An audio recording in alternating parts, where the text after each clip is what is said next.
Actually, I think I know.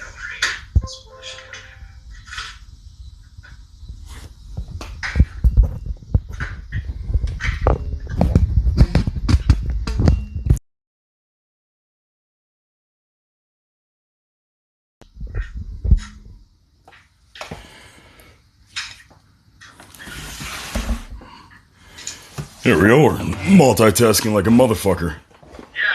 Yeah, this is interesting. You know, I give a lot of props to the guys who do this, like Joe Rogan or a lot of the other really big podcasts. I don't know if you listen to like The Order of Man with Ryan Mickler.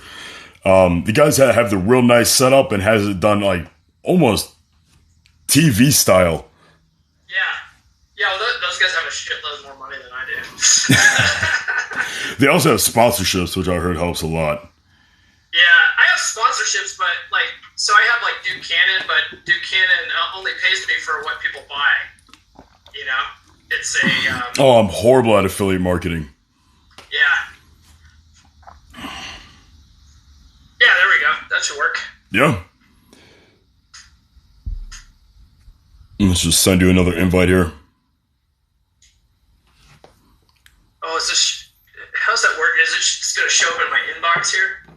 Yeah, I believe so. Okay. Try to get a more professional mic, at least attachment for my phone. Come into your live here? Yeah. Okay. So I think you could join as a guest or something, like guest requests. Oh, send guest requests. Yeah, I never go live with anybody. I've never done it. Yeah. You never know who you're. Whoa. Here, hold on. Gotta love the feedback.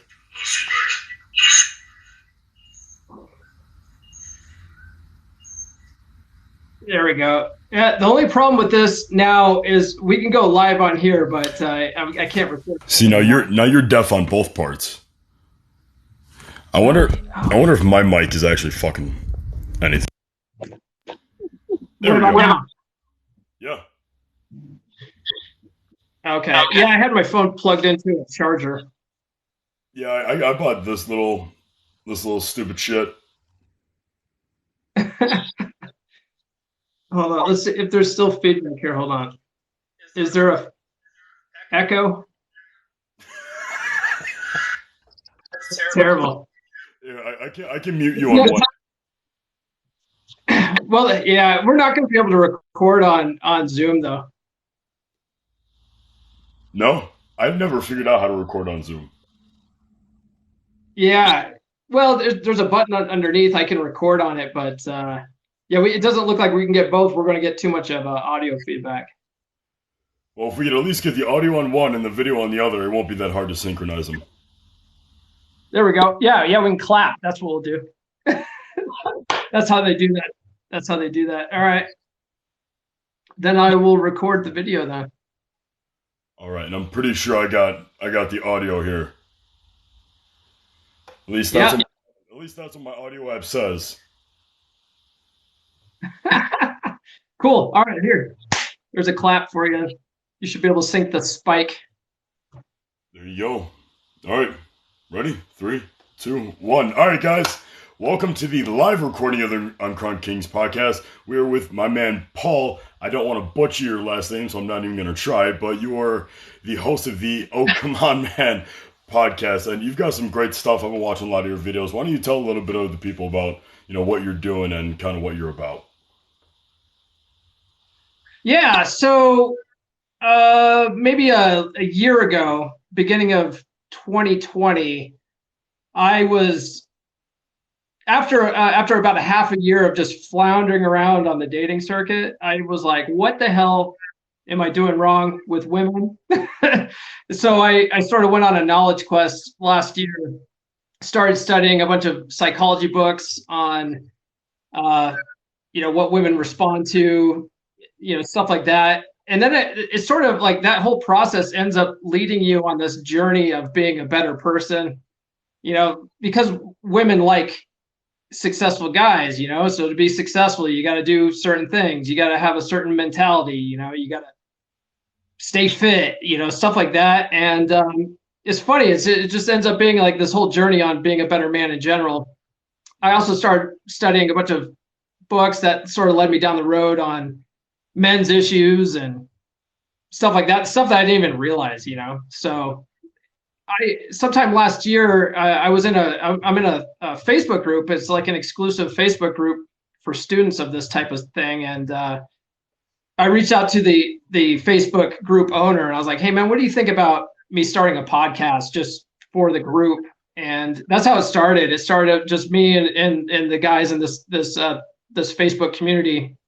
And then, you know, sometime last year, I was like, I want to branch this out and reach more guys outside of this community. And so here we are. Right. No, absolutely, 100%. Kind of going off that, man. So I'm guessing, have you read The Rational Male? Yes. Yeah. I've read the first 3 books in that series, actually.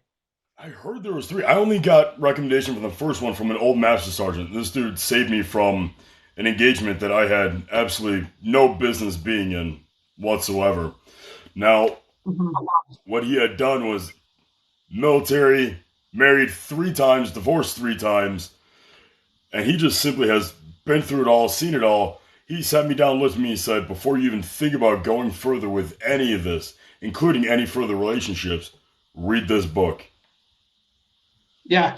Let me tell you, that book was completely eye-opening, and that led me down a path of like, all right, what's really going on here? There's a psychology trip of what's really going on here. And I know we talked about the Order of Man's podcast with Ryan Mickler. He's doing great things over there. I've been watching him, and it's almost like there's such a niche and a way to go about it just to simply get anywhere as a man in life, because there's so many things working against us now. It's very, very interesting.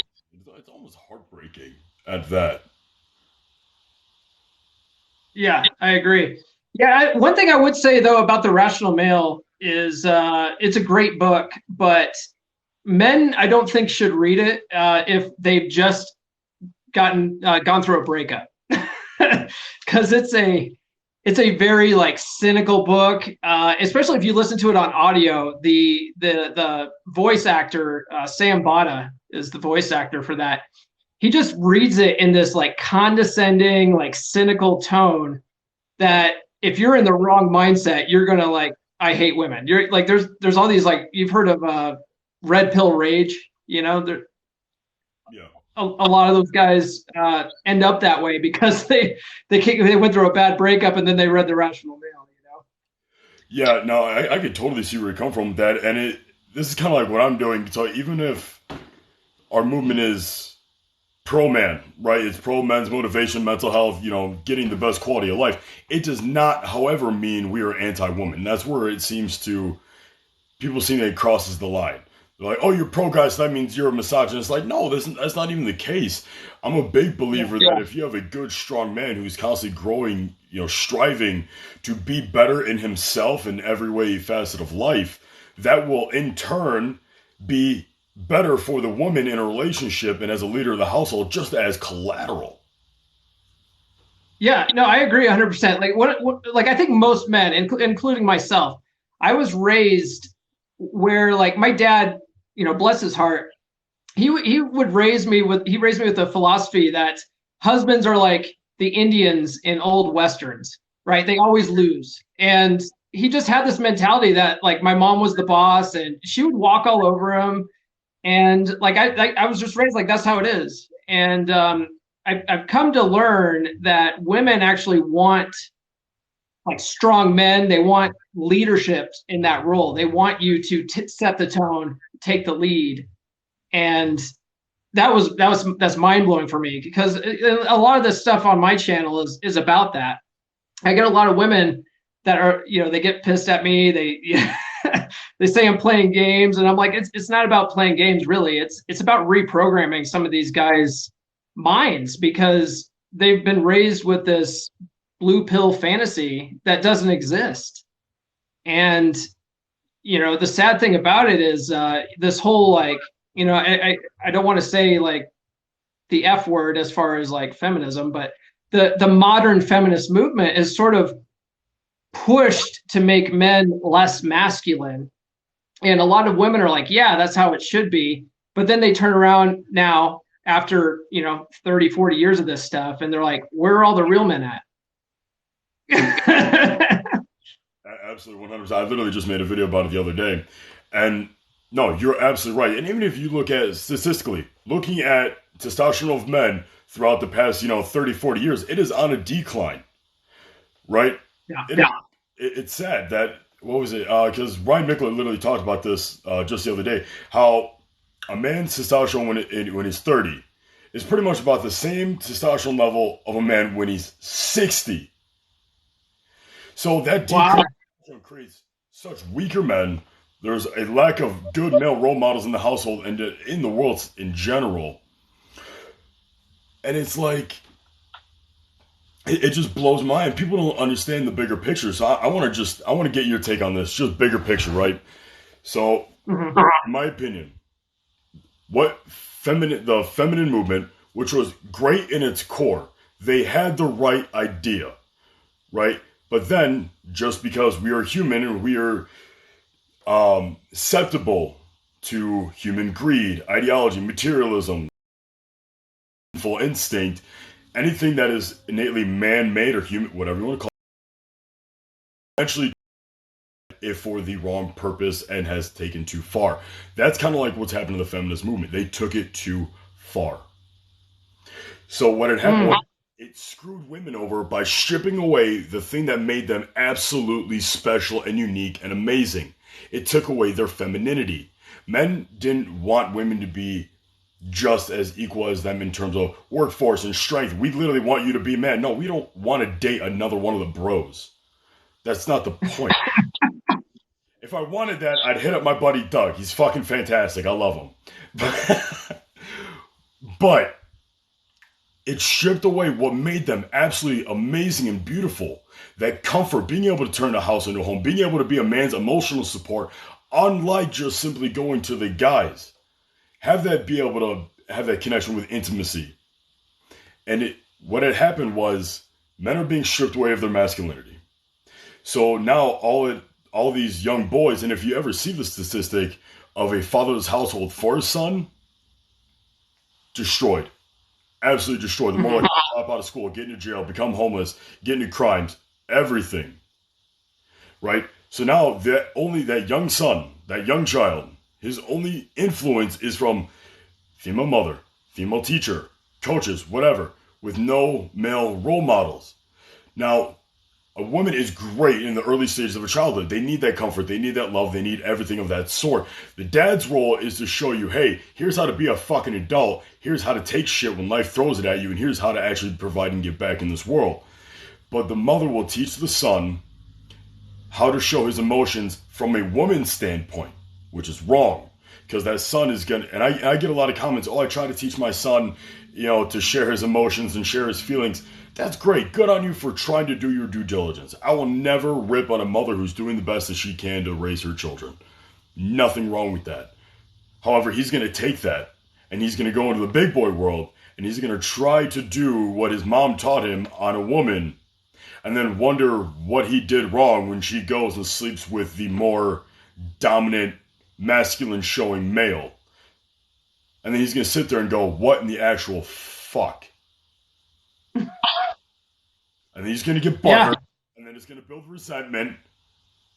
And now we see guys that are just simply just giving up on relationships, on marriage, on everything of the sort. When really it's supposed to be joint. You're supposed to be able to work together on these things, not combat each other. And don't get me wrong, men are not always right. Women are not always right. We are not fucking perfect, and we have our faults. But it's the fact that we need to be able to recognize this and continue growing and have a woman by our side that is patient enough with our stubborn asses to help us grow along with it. That's the difference. Yeah, I agree 100%. One of the things that you brought up about moms trying to teach their boys, I like to, it's funny, if you ever put out a video saying how, women can't truly teach their boys to be men, you get a lot of hate from women on that. And there really shouldn't be. And so the way I like to try to put that same message out there is, can you imagine me as a single dad without any kind of female influence trying to teach my girl how to be a woman? I have no idea. I'm not a woman. I have no idea what it's like. In fact, when I'm divorced. When I first got divorced, I had my daughter. I have my kids 50-50. I'm pretty lucky that way. And I'm trying to teach my daughter had like this rat's nest of a hair. And I would try to brush it. I had no idea what I was doing. She's like, "Dad, you're pulling my hair." And I'm like, I don't have long hair. I don't know what to do. Luckily, I was dating a gal at the time that was like, "Well, what kind of brush are you using?" And I was like, "Oh, I got this hairbrush." And she's like, "You need a paddle brush." I'm like, "The fuck's a paddle brush?" All right. Like, like we need that, the little girls need strong, women, role models, just like little boys need strong male role models. Mm-hmm. Yeah, and I don't know where this whole movement started, where it's basically, fuck all men, I'm a strong, independent woman, I don't need no man, women do it better, when they completely neglect, they're supposed to be different.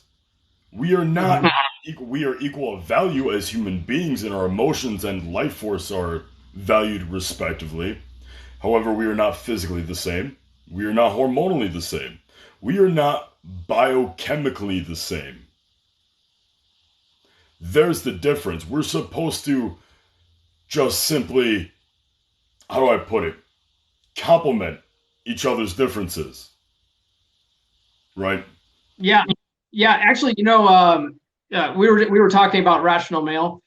The third Rational Male book, Positive Masculinity, talks all about that. He talks about, Rollo Tomassi talks about how, men and women are fundamentally different, but those differences are meant to complement each other. They're not like one's not better than the other. It's supposed to be complementary. And there's things that women are better at than men.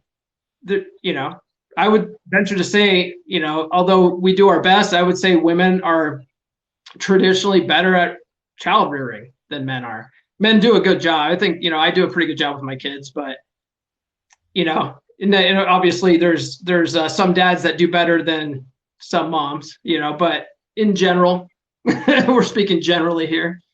Yeah. In general, guys are, more rough around the edges. That'll be very hard for a child. However, with moms and with women, they're more comforting, they're more loving, they're more accepting, which a child kind of needs that to kind of figure out his strengths and weaknesses.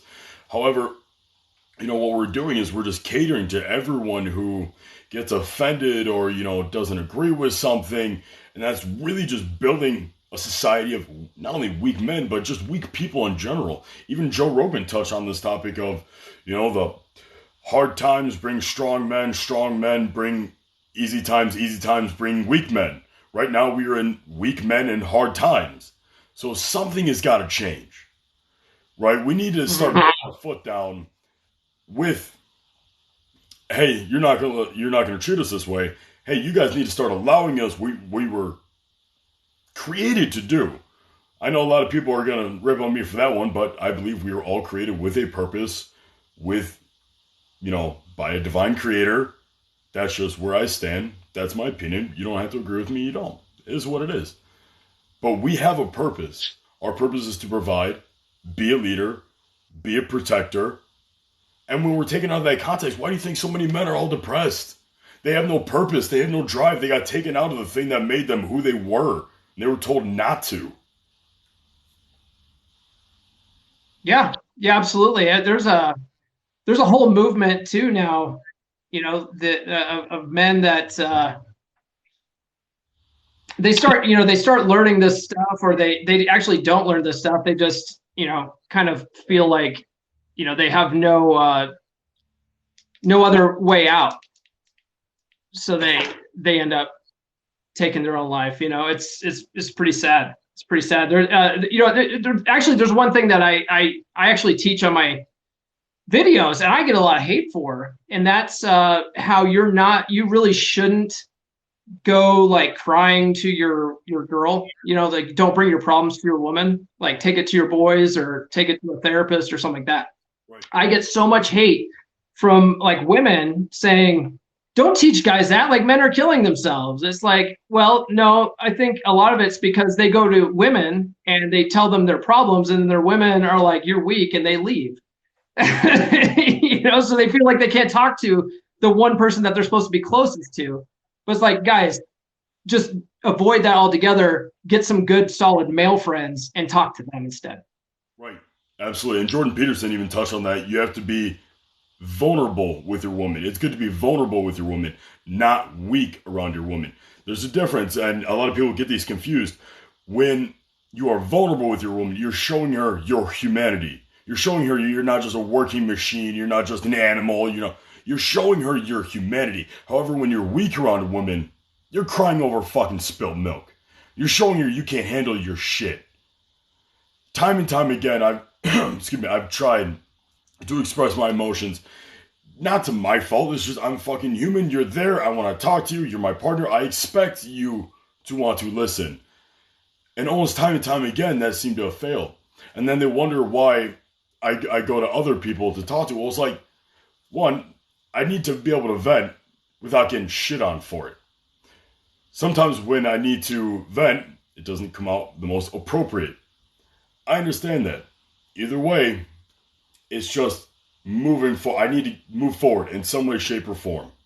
I'll figure out if it's the right way. If not, well, guess what? Adapt, overcome. But you're absolutely right. I tell so many guys, get with a group of guys. You need to have that group of boys that you can go to when shit gets fucking... Ideally, older men, because they're going to have more life experience and help guide you along that way. That's why I have my Uncrowned Kings Discord. I think we're at 2,500 men. If you guys want the link to that, it's just go to Discord, Uncrowned Kings, invite, all that there. But that is a community for guys to feel like they have a safe place if they don't have guy friends, or if they have or if they're introverted, if they have a hard time talking to people. Yeah, definitely. One thing too, that's one thing too. There's a lot of introverted people. I got a really good book here. I don't know if you're familiar with this guy. He's got a YouTube channel. His name is Dave Parada. Have you heard of Dave Parada or How to Beast? How to Beast, yes. I have heard of that one, yeah. Okay, yeah. So Dave Parada is like best friends with How to Beast. Okay. And I had Dave on the podcast a while ago, and in his book, that book there, Lifestyle Blueprint, great book. He talks about like how to make friends, right? Because a lot of adults, and this goes for women too, a lot of adults have what's called forced friends, right? Like your acquaintances at work, you have the people that you went to school with, like you're only friends with them because you have to be there with them, yes. Yeah. So he talks about how like you can go, like, let's say, with all the pandemic stuff, a lot of people work remotely now. He's like, spend a day working at the coffee shop, talking to other people that are working there and stuff like that. He's like, go and join a pickup, football league or, flag football or something like that. But there's lots of different ways to get out there. I mean, sort of, you have to get out of your comfort zone a little bit, but if you go out and do those types of activities, you can make friends outside of work, outside of school, and make like legit friends that you can go and talk to. It's good. It's some good advice. Oh yeah. Yeah, absolutely. And one good book that kind of can help you initiate that process too is How to Win Friends and Influence People by was it Dale or Dave Carnegie? Dale Carnegie. Yeah. Yeah, absolutely amazing book. I learned so much from that one book that I feel like I did a whole year of high school, it seemed like. That would help guys initiate that process at least. Learn how to start that conversation, get that connection, and then keep them wanting more so you can have that networking, relationship, and honestly, that mutual benefit of having a good, solid friendship. I scratch my back, or I scratch your back, you scratch my back kind of scenario. Yeah, definitely. I love that, but I've read it, or I've listened to it on audio twice. I prefer to listen to books on audio if I can, because it's like effortless learning. I listen to it at the gym. I'm one of those weirdos that, like, if I'm out running or I'm at the gym, I'm not listening to like rock out music. I'm listening to podcasts and I'm listening to books. I'm a huge nerd that way. No, I mean, cardio cardio, car rides, I'll listen to podcasts and audiobooks and stuff. If I'm lifting, I want that murderous intent blaring music in my head like I'm training to go into combat. Yeah, no, I hear you. Like I've been training for some marathons and stuff like that. If I'm actually it's actual race day, I'm listening to like hardcore rock or some like gangster rap shit because I'm like, I'm gonna fuck you bitches up. It's a competition at that point. Otherwise, I'm just leisurely fucking out there, whatever. I don't care. You know, I just want to stop there. A couple of people are complaining about audio. Can you guys hear us? I think it has to do with, our connections being in sync. So okay, that in turn will affect. There will be a lag on someone's end, regardless. Yeah, but probably someone using an iPhone. Yeah, as long as I can hear you, you can hear me. This is all being recorded. They'll be able to hear it later on too. Okay, yeah, I can hear you just fine. Beautiful, excellent.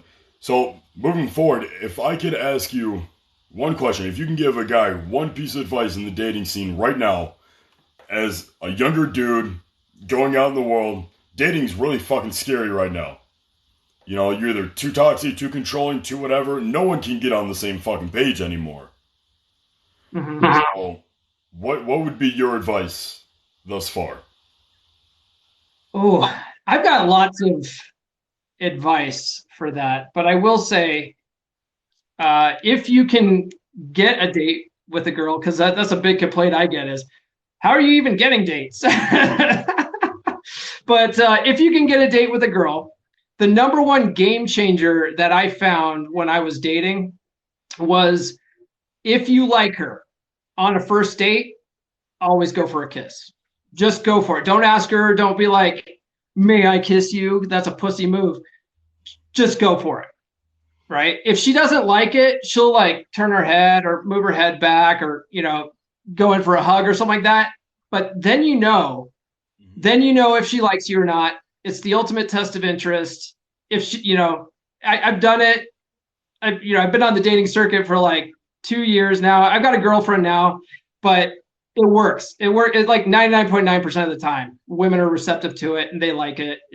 It's cool. I've only had like one bad experience with it, and even then it wasn't that bad. No, that's great actually, because it shows like, one, you're some confident of some degree to be able to take that step forward. Two, it shows interest on your part to her, showing, hey, I'm not fucking around. I actually somewhat am interested in you, instead of just, I'm just gonna waste your time to some extent. And three, it might get you laid. If that's if that's the goal of yours, you'll put that foot in the door. Definitely. Now I typically, and this is a personal thing. I got guys in the comments that are like trying to get laid on the first date. I'm never really actually trying to get laid on the first date. I look at first dates like it's a chemistry test. Like, do I like her or not? I'm not, and I never go into a date worrying if she likes me or not, because that's just you're already putting yourself at a lower mindset than her, right? You're putting her like on a pedestal. So I go into it like, okay, let's see how this goes, see if I like her or not, and then if I like her, I'll go for the kiss. But second or third date, like all bets are off, Right. I think what we're running into now is everyone's so worried about that instant gratification, right? That instant, like, oh, I gotta have it. Oh, that's all I care about. Oh, that's all it's worth. And people don't understand that when that's all you're about, you're putting a price tag on yourself. You're not priceless. You're not valuable. I don't say valuable as in like your life valuable. I'm talking about just, you get what I'm saying, your worth, that way you can provide. Yeah. You're putting a price tag on it. Because if that's all you genuinely have to offer, that's all you're seeking, that's all you're contributing, I'm sorry, but what's the point? If you guys are both on the same page, cool, do your thing, get out. You know what I mean? But if you're genuinely seeking something more, my advice, I wouldn't go for the girl that's just giving it up to every Tom, Dick, and Harry, and then hoping one day she stops hoeing around enough to, come to me. Because nice guys finish last. And there's actually a psychology behind that. Yeah. Yeah, a great book on that actually is Nowhere Mr. Nice Guy by Dr. Robert Glover. That's a life-changing book. If guys read that, it's not cynical like Rational Male is, right? They could read it after a bad breakup and wondering what they did wrong. Read that book, they'll be like, "Oh, I know exactly what I did wrong." It's an eye-opening book for sure. But and the funny thing is too, like when I say stuff like nice guys finish last or you can't be a nice guy, that doesn't mean you automatically have to be an asshole. You can be a good guy without being a nice guy and just not be a pushover. So I've put it like this in a few of my videos, right? Nice is relative. What's nice for me may not be so nice for you. What's nice for you may not be so nice for me. It is relative based on your social upbringing and societal standards. Now, being nice doesn't also have to mean I'll let you walk all over me.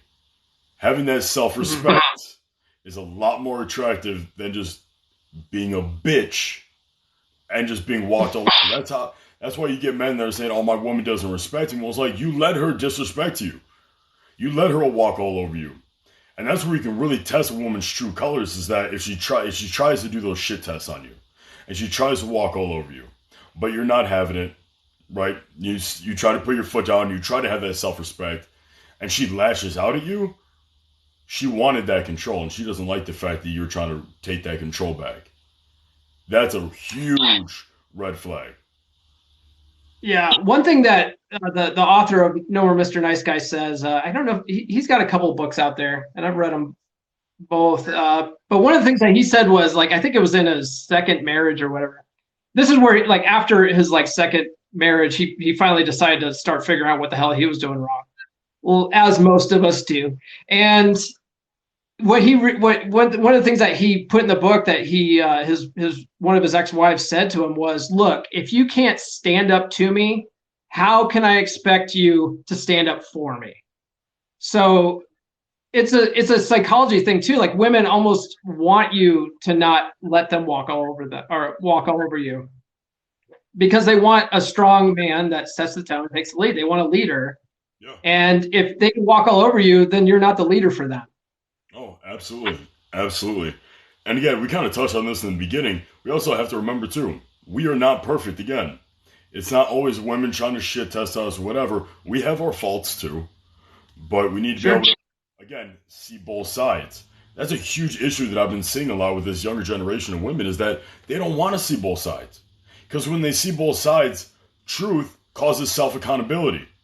Self-accountability causes you to have to fix the fucking problem.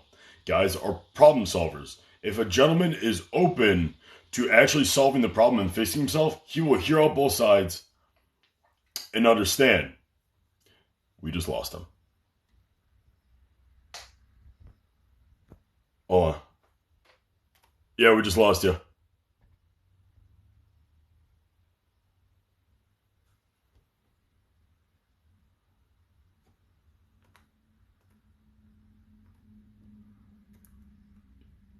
Got it?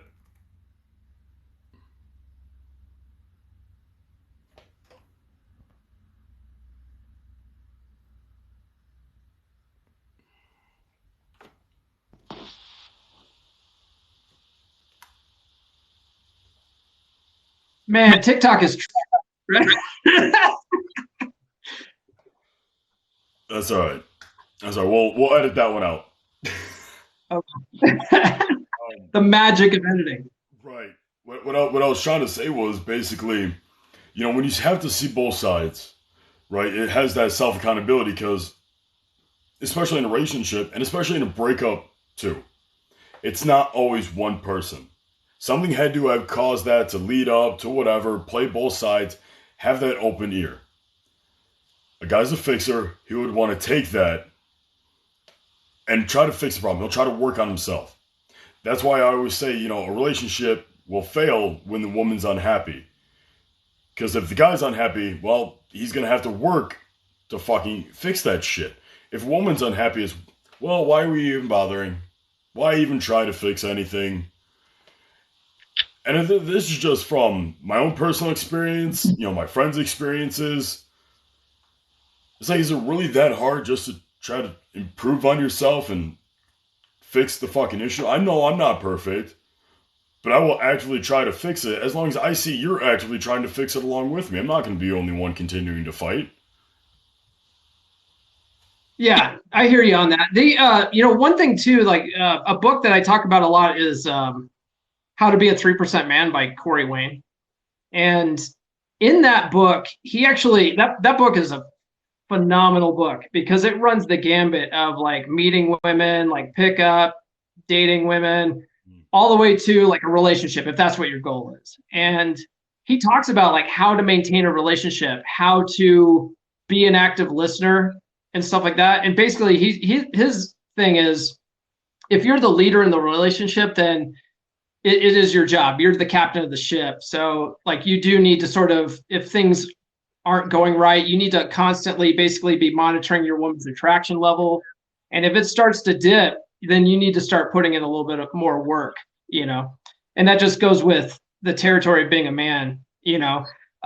One thing I want to say too about no accountability, I do hear that a lot too in the men's community, like, oh, women have zero accountability, and I think, you know, there's definitely a lot of women like that. But I also see that in the comments with dudes too. They have zero accountability. They like to point fingers at women and say, "Oh, women are the problem. These modern women and stuff like that." It's like, you know, you can't change them. You can only change yourself. So I don't know. It sort of goes both ways. That's not right, because I'll even get on conversations with guys and stuff, and they're like, "Oh, you know, she did X, Y, and Z." Well, it's like, well, what were you doing to improve yourself? What were you doing to help guide and lead her? And especially in my relationship, you know, it's probably about a year and a half.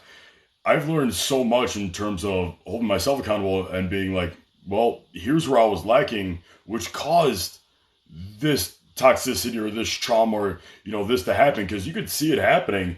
And then when you look back, you're like, all right, what could I have done? Even if she was the one that messed up, even if I was the one that messed up, where, in what way could I have improved, done differently, or affected this situation so we didn't have that outcome? But again, you also need a partner that's willing to have that conversation with you here. And I'll be like, all right, here's the situation.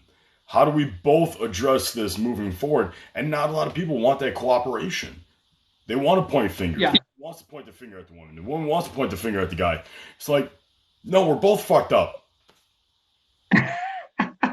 One thing that I recognize too, and it's sort of like a thing that I won't really tolerate anymore. I think it's important for men to have like a list of wants and don't wants in a partner, you know.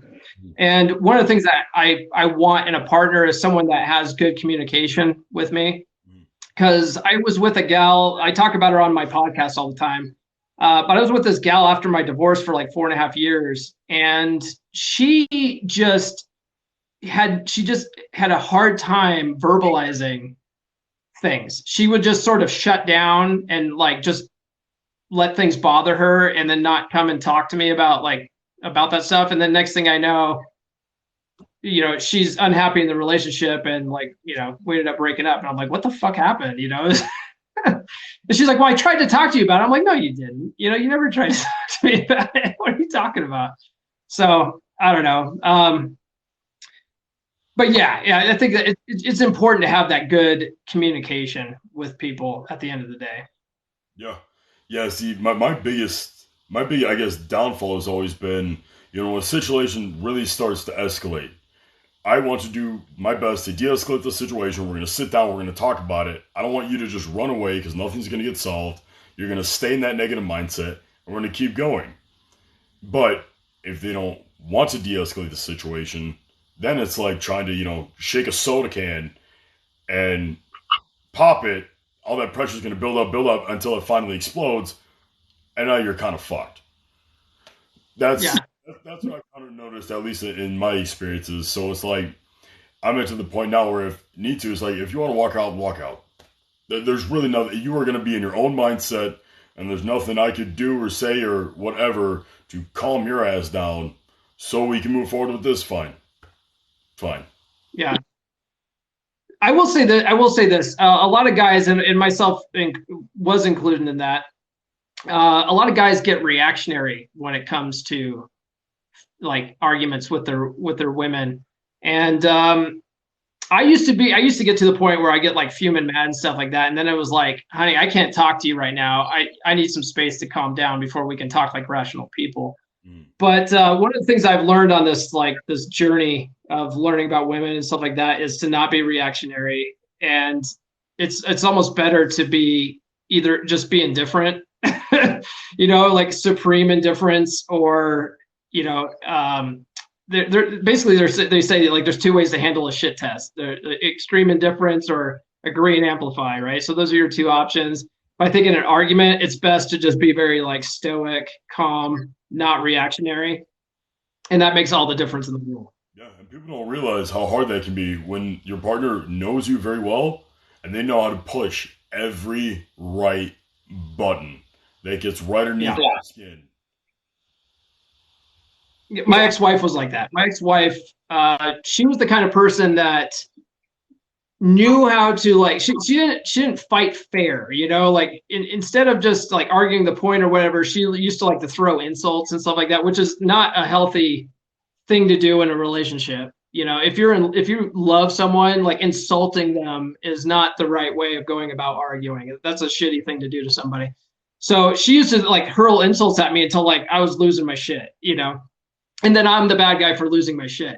But so now I just won't be with someone like that. That's just a trash person. I'm doing a lot of research on like the female narcissists and stuff, because that just seemed to really intrigue me, and I have a lot of experience in dealing with that.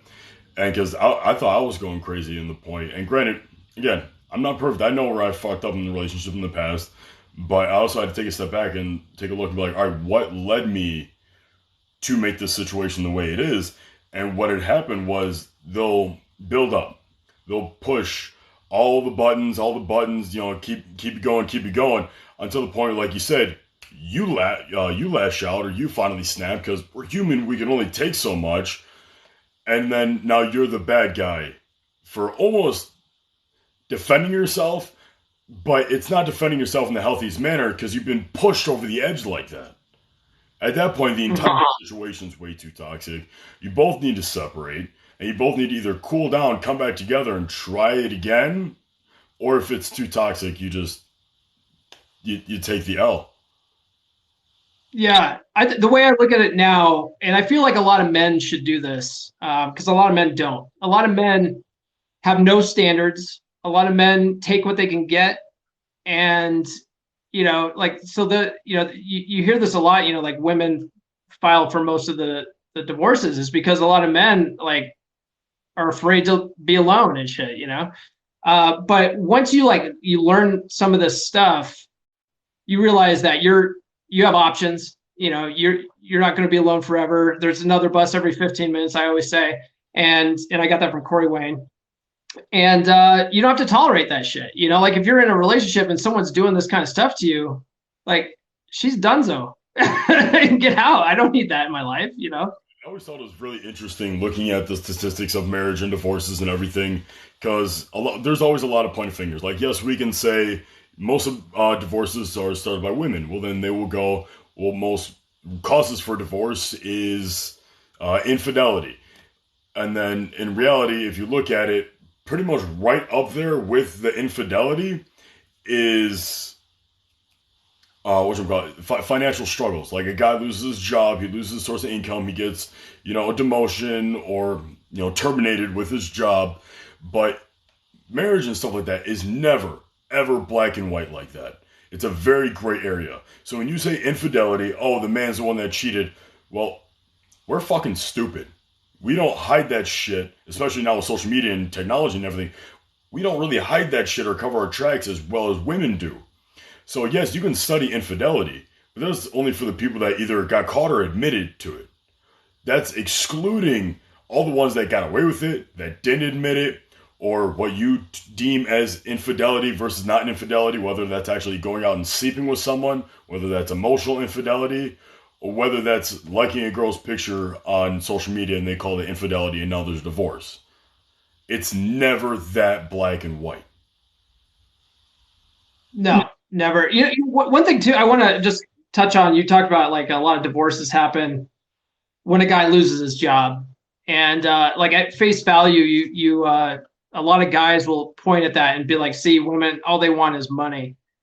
But what I found is that it's not necessarily the fact that he lost his job. It's that when a lot of guys lose their jobs, they go into like this depression and then they give up and then they don't want to try. And that kind of shit is what causes women to leave. This, because if you're a true leader, right? Like you're a solid go-getter, you might lose your job, but you're like, you know what? Fuck it. I'm going to go out and do whatever it takes to put food on my table, take care of my family. I'm not going to let this get me down. That's like a winner's attitude. Women dig that. Right. And you can lose your job and you'll have a woman that'll be like, fuck yeah. And stick with you if you do that. But if you just give up and be like, oh, I can't find a job. Oh, this sucks. I'm just going to collect unemployment. Now you're just being a loser, and women don't like losers. I mean, yeah, 100%. I mean, I know we're not really responding to comments, but I just saw one pop up say they cheat because you wasn't there when you were working all the time and they lose their job and then they're gone. Well, look at it this way. Women, a lot of times, and even guys, but if the man is the primary breadwinner, it's a different dichotomy. Now, you need to realize families can't afford to have one person working, one person not. You can't have his time and the money too. You can't have it all. If you want to be taken care of, and if you want that nice house and be provided for, whatever, he is going to have to work. You want vacations, you want nice presents for the kids, you want, a nice car, everything. He needs to fucking work. Or better yet, if you're struggling, then you need to fucking work. So that is a perfect example. I have a perfect personal example with this, is that when I had my son, I told my baby mama, stay home, you're recovering, take care of the kid, don't worry about anything, let me work, I will take care of it all, whatever you need, just let me know. Well, she took that as, oh, you're never home, you're never around to spend time with us, so I'm going to go and, do whatever with other guys and text them and, go behind your back. Well, it's not because I was working all the time that I was never there that she cheated. We could not afford to have me not work and also be there at the exact same time. You can't have both. When I'm the sole provider and I'm providing for everything, I need to be gone. I need to be working. I need to be doing everything that I can for helping take care of a newborn and another adult who didn't take care of the household or anything else. A lot of situations don't have that kind of freedom. Not a lot of times both parents make copious amounts of money where one stay home. And a lot of times if both parents are making a lot of, or both, partners are making a lot of money, chances are you're spending a lot of money too. Your bills go up. You buy nicer things. So both of you need to stay working. Yeah, 100%. My now ex-wife, she was something else. I don't think she ever cheated on me. I have no evidence of any of that. But yeah, she was interesting. When we split, when she decided to file for divorce, she wanted full custody of my kids. And her reasoning was, well, you work all the time. Like, you don't want these kids. And I was like, what are you talking about? Like, I love my kids. The only reason why I didn't spend a lot of time at home with the kids when you were stay-at-home mom is because I was the only one fucking working. Like, that doesn't mean I don't want my kids. Yeah. Luckily, at that time, I was, working from my home. So I had an excellent case for 50-50. I was like, look, I can have the kids. I don't need daycare. Like, the kids could be here while I'm at work. Like, it's no big deal. Mm-hmm. And it worked out in my favor. I feel bad for a lot of men that, maybe they're oil rig workers, they're gone for, months at a time. Like, they can't see their kids. And so then their wives leave them and they don't have, a leg to stand on as far as the court sees to have custody of their kids, because the court looks at it like, well, you're not here half the time. Like, why should you have 50-50? That doesn't make sense. So that's rough for those types of guys. Right. And then after that, then the woman takes, half your shit, half your paycheck, do whatever. And you're just like, it's literally the same situation. You're spending all this money, but now you have no wife, you have no kids, possibly need to go get a new house. It's like, for what? For what? So you can go through another guy? Like, marriage now is just a financial contract. Because if you really love if you really love a person, all you're looking for is that title. All you're looking for is that I want to be married. You want that security, knowing if anything happens, I'm still protected after you leave me. Other than that, if you really love a person, you guys know you guys aren't splitting, there should be no issue with not getting married. If you guys know you're going to be together, if you know you guys are going to have the kids together, it's literally just a title. It's nice to be married. It's nice to have that sense of security in that home and that family. But the way marriage is now, it's not necessary. One of the someone in my comments one time said something that I thought it resonated with me. It was genius. They're like, once you get married, you have to ask the government how you break up. It's like, right? It's the dumbest thing ever if you put it that way. It's like, yeah, there really is not a lot of benefit. I have an upcoming podcast episode where I have a lawyer friend in Louisiana, and we were talking about like prenups and what can men do to better protect themselves. And if you listen to that whole episode, what it comes down to is you can't. It's like you can do some things like we talked about prenups, and he's like, look, it's like wearing a flak jacket, right? You wear like a bulletproof vest, you take a slug, you're still going to get cracked ribs, maybe like, get some shrapnel in your arm or something. You're not going to come out unscathed, but you're not going to die like that. And I was like, that sounds fucking terrible. Like there's, might as well not get married. That's, if you really want to protect your shit, don't get married. And it's even worse in the military. Like, it's even worse in the military because then you could lose your benefits, right? You can lose your pension or anything else, your retirement, anything else that you had that you had saved up for. Mm-hmm. For what? She didn't do anything. She didn't serve for 20 plus years.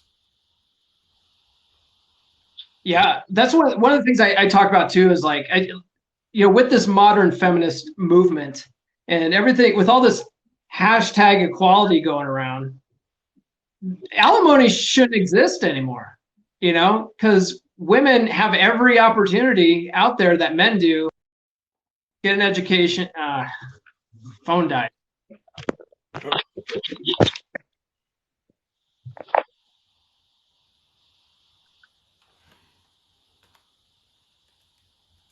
I hear you. Let me go plug it back in. I'll join you in a second. Sounds good.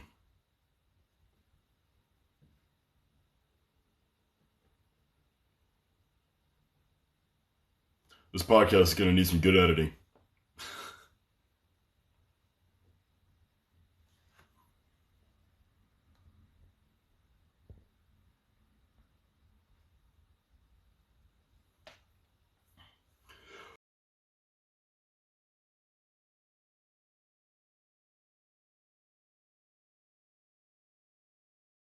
On this little intermission here.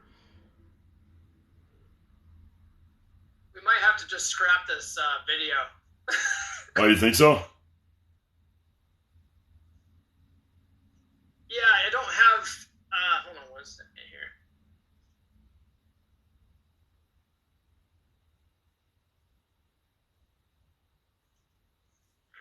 Yeah, I don't have a plug that's close enough to my camera, so I can get back on live, but I don't think we're going to be able to keep this video because I'm not going to be able to record the video. Gotcha. Well, that's whatever you want to do. I think I still am rolling with the audio recording. Okay, I'll just get back on that then. At least you'll have audio then. Yep. All right, hold on. I'll be right there. All right, sounds good.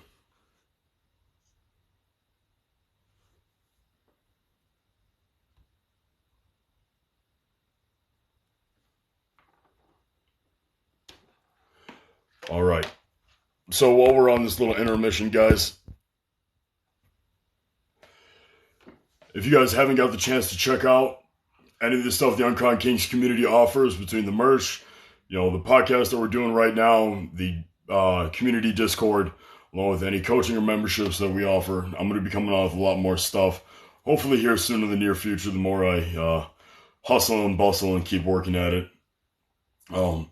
Between doing this full-time, working full-time, and a bunch of other shit, You know, we do what we can. We do what we can. But this is a community for you guys to grow, for you guys to expand and continue moving forward and increasing your better quality of life. So I guess while we're in this little intermission, if you guys have any comments, questions, concerns for myself, I guess this would be the time to go for it.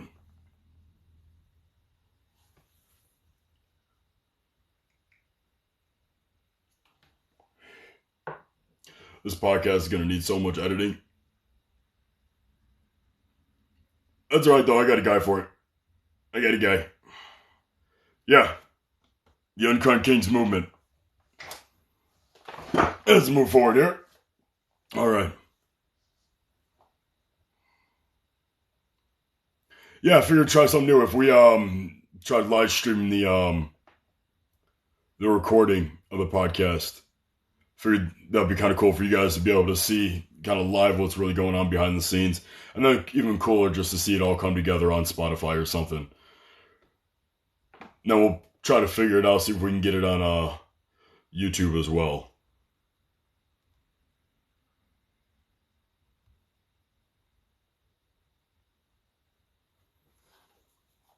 I've been talking with a lot of my followers and stuff lately. Apparently they want me to come out with a coffee line. I have no idea how the fuck I'm going to do that, but apparently I'm going to have to start selling coffee because you motherfuckers want coffee, so I guess I'm going to have to give coffee. It's better because you could definitely do a lot more in a podcast or a video than you can. Alright, we're going to jump back on here. Alright. Man. Technology's a bitch. You know, I don't know about you, but TikTok like just drains the battery from my phone. Oh yeah. Oh my god, yeah. Especially when you go live. Fuck. Yeah. I think this is insanity. Reports than anything. Yeah. Hopefully I'll get the audio from this. If not, I at least have the whole live recorded. At least TikTok does that for us. So we'll have the whole live recorded. Oh, okay. You should be able to download that and at least rip the audio. Yeah, so we'll have something. We will have something coming from this. No, but where do we leave off? I guess we can kind of end with moving forward with the guys going forward in the whole dating scene. That's a very, very scary part of life. Kind of like what I said again in the beginning, kind of loop back around. Just because we're helping guys doesn't mean we're anti-women. Simply, you know, calling them out on their bullshit that a lot of them have been on lately, or at least that's what social media portrays, is a lot of like the negative or the loudmouth ones, and we're simply calling them out because of it. Doesn't necessarily make us bad. It's just we're tired of the bullshit. We're tired of men killing themselves off because they can't simply handle it anymore, simply because they don't have an outlet for their feelings or their emotions. And something I really like to preach or talk about is being a man is a lot more being about mentally and emotionally strong rather than just simply physically strong. Yeah, definitely. What you know, I was raised. Luckily, I was raised. You know, I talked about my dad sort of being a blue pill simp guy, but when I was in elementary school and junior high, I was in martial arts, and my sensei was like a really great mentor in my life, and he was very much about mindset and being a leader and stuff like that, and that stuck with me my whole life. And I don't think a lot of people, you know, men and women, have that kind of mentality and role model and I don't know, I guess mentorship growing up.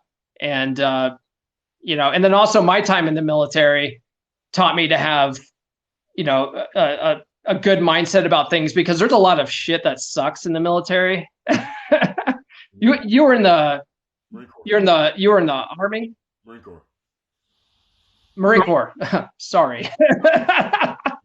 So I was so you are a Marine. You can't put that in the former. I was in the Navy, you know, like I probably didn't see the same kind of shit you did, but there's a lot of stuff that still sucks in the Navy there's a lot of stuff that sucks in all the different branches, and your mindset will get you through all of that. You can sit there and focus on how everything sucks, or you can focus on getting the job done and, getting through things. So yeah, men definitely need to have a good mindset.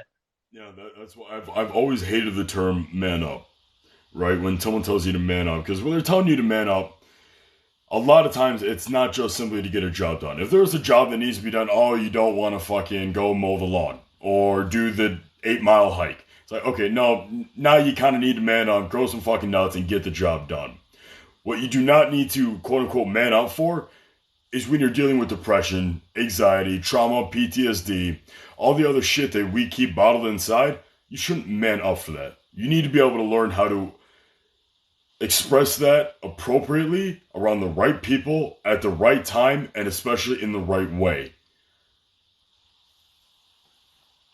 Yeah, that's very well said. That's very well said. Because yeah, like I said earlier, like I get a lot of shit when I talk about, as a man, don't bring your problems to your woman.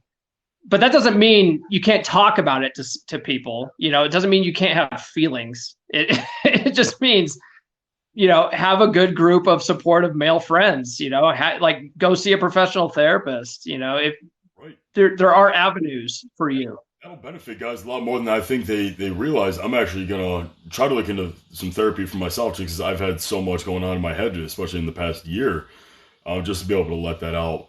But that will help them more than they realize, just simply because they're not taking their problems to their woman. Right? You have all this bent up, you have all this anger and resentment inside you, whatever. You're not going to take it out on her. You're going to be able to get it released somewhere else and come to her with a healthy, clean mindset, so you'll be okay. Yeah, I feel like most women want to feel like you got a plan for things. Like you've got things under control. Mm-hmm. And if you go to her sobbing like, oh, all this stuff's happening to me, all this really sucks. She's just like, what, do you have anything under control? Like, what the hell?